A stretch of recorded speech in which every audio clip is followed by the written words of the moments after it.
Assalamualaikum warahmatullahi wabarakatuh. Saya Ustaz Muhammad Arif bin Zainal Abidin daripada SMK Sentosa Kampar. InsyaAllah pada kali ini, dalam video ini kita akan membincangkan berkaitan dengan topik pendidikan Islam tingkatan 4, ya, iaitu pelajaran 18 yang bertajuk Kerajaan Khulafa Ar-Rasyidin. Jadi dalam tajuk ini kita akan membincangkan, memfokuskan kepada dua orang tokoh khulafa, iaitu yang pertamanya iaitu Sayyidina Abu Bakar As-Siddiq dan yang kedua Umar Al-Khattab. Jadi perbincangan akan lebih menumpukan kepada ciri-ciri kepimpinan dan juga pencapaian mereka.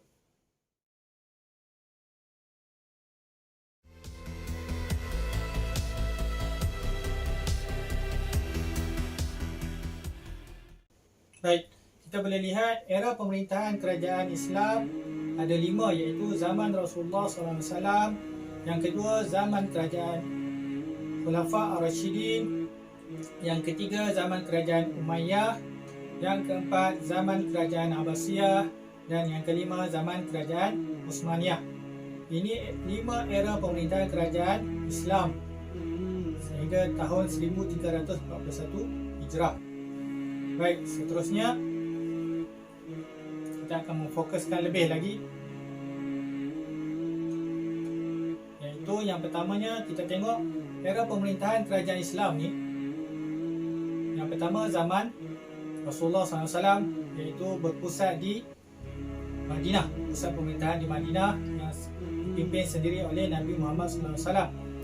Yang seterusnya iaitu zaman Khulafa Ar-Rasyidin, juga pusat pemerintahannya di Madinah, dan khalifah yang terkenal pada masa itu, yang ada pada masa itu ialah Abu Bakar As-Siddiq, Umar bin Al-Khattab, Utsman bin Affan. Yang inilah yang akan kita fokuskan, dua orang khalifah tersebut yang akan kita fokuskan dalam video kita kali ini.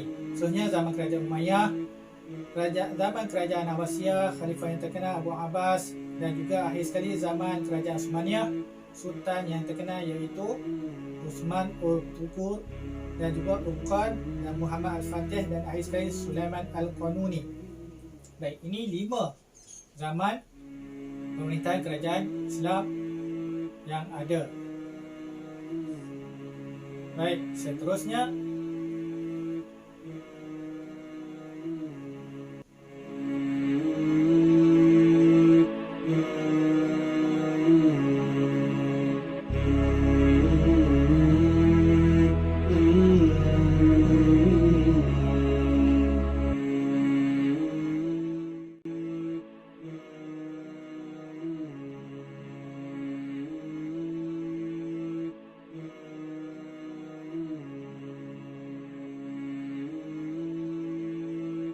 seterusnya kita akan melihat ciri kepimpinan yang terdapat pada Sayyidina Abu Bakar As-Siddiq, iaitu khalifah yang pertama.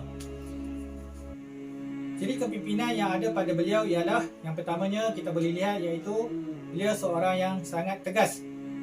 Seorang yang sangat tegas, di mana beliau telah menangani golongan murtad, golongan nabi palsu, dan juga golongan yang enggan membayar zakat pada ketika itu. Itu ciri yang pertama. Seterusnya kita lihat ciri yang kedua yang ada pada Sayyidina Abu Bakar, iaitu berpandangan jauh, di mana beliau telah mengarahkan Zaid bin Sabit menghimpunkan tulisan ayat Quran yang terdapat pada kepingan batu, tulang, pelepah dan kulit haiwan, kerana ramai penghafaz yang terkorban dalam peperangan Yamamah. Itu sifat yang kedua. Dan seterusnya ciri kepimpinan yang ketiga, iaitu di mana Abu Bakar As-Siddiq juga seorang yang setia dengan arahan Rasulullah SAW, di mana beliau telah meneruskan arahan Rasulullah yang menghantar Usama bin Zaid sebagai panglima perang kepada kerajaan Hasan kerana membunuh utusan Rasulullah SAW. Okey, itu ciri yang ketiga. Dan ciri yang keempat, beliau juga mengamalkan syura dalam kepimpinan, di mana beliau mengambil kira pandangan para sahabat dalam menentukan strategi peperangan pembahagian 4 pasukan tentera bagi menawan negeri Syam. Itu ciri yang keempat.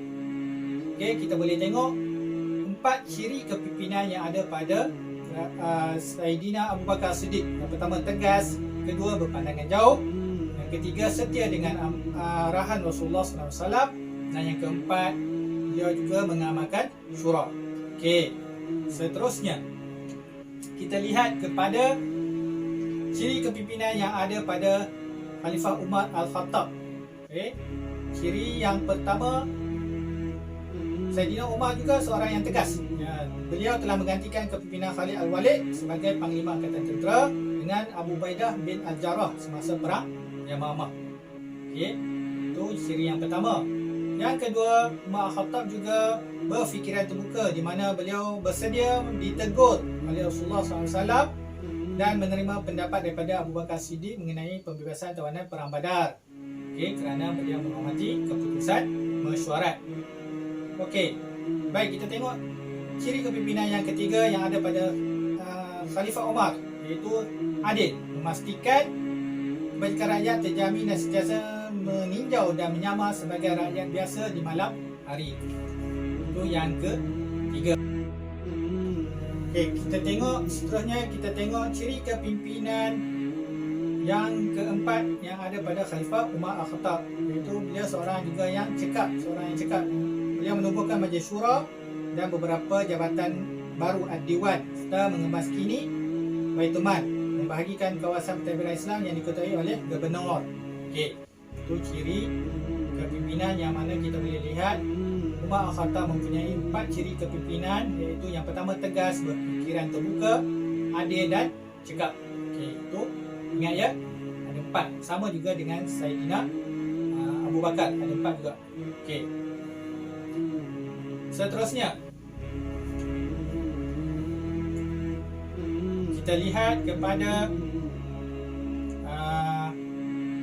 pencapaian pemerintahan Abu Bakar sepanjang pemerintahan beliau, di mana kita tengok ada bidang agama, yang kedua bidang politik, dan yang ketiga iaitu bidang pendidikan. Ada 3 bidang sahaja pencapaian yang boleh kita tengok bagi Saidina Umar. Okey, tengok satu persatu insya-Allah. Tengok Saidina Abu Bakar As-Siddiq radhiyallahu anhu, di mana semasa pemerintahan beliau, pencapaian dari bidang agama, beliau telah berjaya menangani golongan murtad, nabi palsu, dan juga golongan yang enggan membayar zakat. Itu pencapaian dalam bidang agama. Seterusnya kita tengok juga pencapaian pemerintahan dalam bidang politik. Saidina Abu Bakar membuka wilayah baru Islam. Telah membuka wilayah baru Islam. Dan pencapaian yang ketiga dalam bidang pendidikan, itu beliau mengumpulkan dan menulis semula naskah Al-Quran sesulan 70 orang penghafal Al-Quran yang terkorban dalam peperangan Yamamah. Okey, seterusnya kita lihat kepada pencapaian pemerintahan Umar Al-Khattab. Di sini kita boleh tengok pencapaian pemerintahan Umar Al-Khattab. Yang pertama dari bidang agama, yang kedua dari bidang politik, yang ketiga kita boleh tengok juga dari bidang pendidikan, dan ada lagi iaitu kita boleh tengok bidang ekonomi, dan yang kelima bidang sosial, dan akhir sekali iaitu bidang ketenteraan. Okey, kita tengok ada 6 bidang yang boleh kita tengok dalam pemerintahan Umar Al-Khattab. Okey, baik. Ya, kita tengok satu persatu insya-Allah. Yang pertama, pencapaian pemerintahan Khalifah Umar Al-Khattab. Khalifah Umar Al-Khattab dari bidang agama, iaitu beliau berjaya menyebarkan dakwah Islam ke wilayah Mesir, Parsi dan Rom. Itu pencapaian dalam bidang agama. Okey, seterusnya kita tengok pencapaian dalam bidang politik. Okey, pencapaian dalam bidang politik menubuhkan Majlis Syura, Jabatan Tentera, Jabatan Polis. Okey, Jabatan Polis, Jabatan Pencukaian dan juga Jabatan Pembendaraan Negara. Ini pada zaman Umar Al-Khattab, ingat ya. Pada zaman Umar Al-Khattab. Seterusnya bidang pendidikan. Umar Al-Khattab menubuhkan sekolah iaitu Al-Kuttab yang dikhususkan untuk kanak-kanak. Nama tu ingat ya, Al-Kuttab. Okey, seterusnya bidang ekonomi. Beliau memperkenalkan cukai baru seperti jizyah dan kharaj, memajukan sistem pengairan dan juga mengemaskini Baitul Mal. Itu dalam bidang ekonomi. Seterusnya kita tengok dalam bidang sosial. Sayyidina Umar telah mengasaskan takwim Islam sebagai permulaan pengiraan tahun Hijrah dan juga memperkenalkan undang-undang pentadbiran tanah. Itu pada zaman Umar. Okey, seterusnya pencapaian pemerintahan Sayyidina Umar dalam bidang ketenteraan. Beliau telah meneruskan pembebasan negeri di wilayah Iraq dan juga membuka Baitul dan Mesir. Itu pencapaian bidang ketenteraan. Jadi saya rasa itu perkara yang kita fokuskan dalam video kita pada kali ini, ciri kepimpinan dan juga pencapaian dua orang tokoh Sayyidina Abu Bakar dan juga Sayyidina Umar. Wallahu taala. Assalamualaikum warahmatullahi wabarakatuh.